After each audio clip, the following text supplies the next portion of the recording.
कति माया गर्थ्यौ है त्यसलाई। जान देऊ, नरोक अब उसलाई। तिमीले रोकेर रोकिन्न हो अब। उसको सोच र उसको हालत एकदम फरक भइसकेको छ। तिमी विपरीत भएको छौ।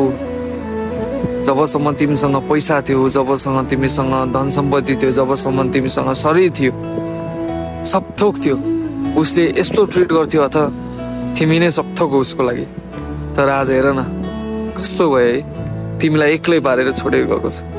यत्रो वर्षको माया, यत्रो वर्षको रिलेसनसिप चटक्क छोडिदियो।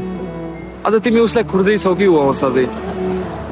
आउँदैनौ, किनकि उसलाई तिम्रो शरीर, उसलाई तिम्रो पैसा, उसलाई तिम्रो सब थोक प्यारो थियो।